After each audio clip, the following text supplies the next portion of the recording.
Hello everyone, it's Maddie from It's Made by Maddie, and today I'm going to be making 2-ingredient bagels. So I just wanted to talk about these bagels a little bit. I love them, they're great, they're so easy, and everyone that I give them to can't believe how simple they are. So I definitely recommend them. And I just wanted to say also that this is not my recipe. I'm just kind of making this for fun, entertainment purposes. Personally, I use a gluten-free recipe from Gluten-Free on a Shoestring. That's a great website for gluten-free recipes. But also if you just Google 2-ingredient bagels or Weight Watcher bagels, there are tons of recipes out there for regular bagels as well. So I just wanted to clear that up, that this is not my recipe. I'm not trying to take credit for the recipe, but I just wanted to do this for fun, and I hope you guys enjoy the video. Thanks. The first thing I did was preheat my oven to 400 degrees Fahrenheit. Then I gathered my ingredients. I used 2 cups of Bob's Red Mill 1-to-1 gluten-free flour, 2 cups of Greek full-fat yogurt plain, 2 eggs, and then 4 teaspoons of baking powder combined with 1 teaspoon of salt. From there, I set aside my ingredients and started working with my eggs. So one of the eggs is going to be used just for the egg white, and that's going to be put into the batter. And then the other one, as I'm showing here, you're just going to want to pour the whole egg in a cup, and that's going to be used as an egg wash later. So as you can see here, I'm about to start separating the egg white out from the rest of the egg, and that again is to kind of pull the batter all together later. Then I went to grab some lukewarm water and a tablespoon, and I'm just going to go ahead and add a tablespoon of that water to the whole egg, and whisk that all together for the egg wash.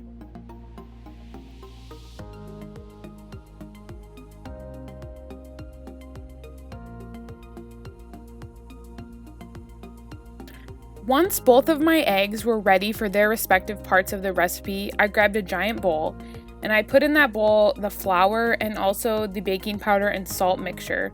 And I'm just going to mix that all together really well to make sure it's well combined and ready to be incorporated with the liquid ingredients.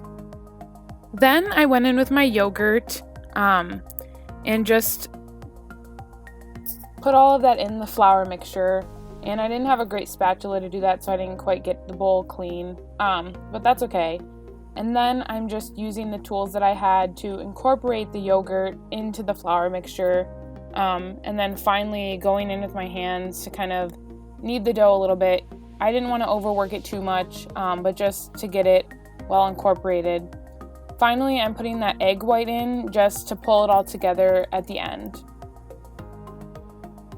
Now that the dough is super well mixed, I got out my cutting board and I dusted it lightly with some more flour. I could have done this on the counter, I just wanted easy cleanup. And then I'm just kneading that dough all together until it's really smooth and not crumbly anymore. I didn't want to overwork it again, I said that, but just enough to kind of make it easy to work with. Now I'm dividing it into 2 pieces, and I'm going to divide each of those 2 pieces into 6 smaller pieces, which is going to make a total of 1 dozen smaller bagels. You could do larger bagels, just use your judgment with cooking time and sizes. And as you can see here, I had to rework a few things a few times just to make sure that the pieces were decently even. And then now that I have 12 very even pieces, I'm going in and just forming the dough to look like a bagel. It's really that simple. You don't even have to roll it out into a log and pull it back together, anything like that.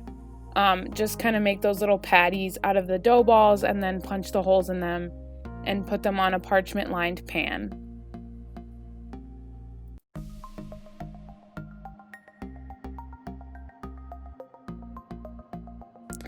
Another note I want to make about these bagels is that they're so easy to customize, especially because they're so simple.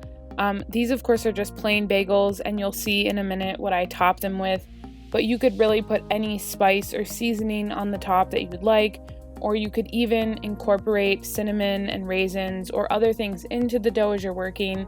Again, don't over mix it, but just use your creativity and make whatever kind of bagels you want. Now you can see here, I'm applying an even but thin layer of that egg wash that we created on top of the bagels, and then I'm gonna go in with my toppings. So I'm putting salt on all of them, and then I'm also using some everything bagel seasoning on a few of them.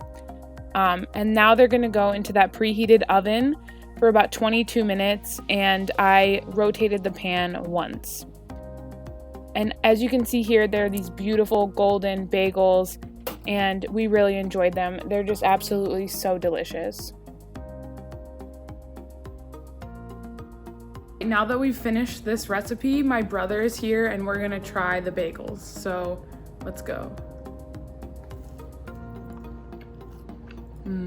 So good. That's not bad. Thanks for watching, everyone.